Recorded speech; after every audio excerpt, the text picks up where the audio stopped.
Ihanda ang mesa at ide-date ko si paring Ether sa labas. Hinanda ko na din ng coke na may lamang tubig at totoong coke na hindi japik. Sabi ko kay paring Ether, magbihis. Bugnot pa nga at magagastos na naman daw siya, nananahimik siya nagwawalis. Alam kong sasabihin niya yun kaya doon ko siya ide-date kung saang lugar siya nagwawalis. Ay pambihira, half Japons, half pang maglulupa ang forma.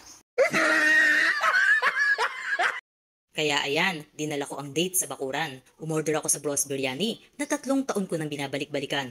May bago sila ngayon, pusit biryani at chicken pastil overload. Syempre, hindi naman ako papayag magpahuli at hindi ko siya agad matitikman. Kaya kahit natatamad lumabas, pinadala ko siya sa aming munting bahay. Salamat po sa mabilis na delivery, intak ang seal ng food, lalo na ang mga sauce, at mabait si Kuyang Rider. Ayan na si paring Ether, nakonsumi at tinanggal ang polo. Abe, panghugas pala ng kamay yung malamig na tubig na hinanda ko. Ay, ang braso! Teka, cut!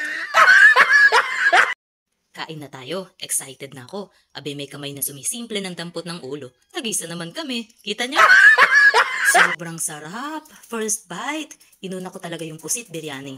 Malambot siya, sakto yung luto at hindi malansa. At ever since, paborito ko talaga ang side dish nila. Ang sarap, bongga.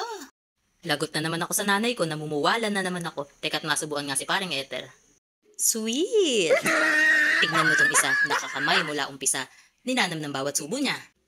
At itong chicken pastil overload, siya ang tumira. May chicken shred, egg omelette, salted egg, atsarang papaya, at ensaladang kamatis sibuyas. Malasang-malasa, kasama ang plain rice. Eto na naman ako sa side dish. Sarap! Nilagyan ko ng kanilang chicken oil, lalong sumarap. First pack, ubos na niya. Yung isa, sa Junakis kung maganda. Huwag niyo nang itanong kung sino yung nakaubos ng dalawa. Siyempre, sino pa ba? Maraming salamat po, Bros Biryani. Hinding-hindi ako magsasawang tumangkilik sa inyo.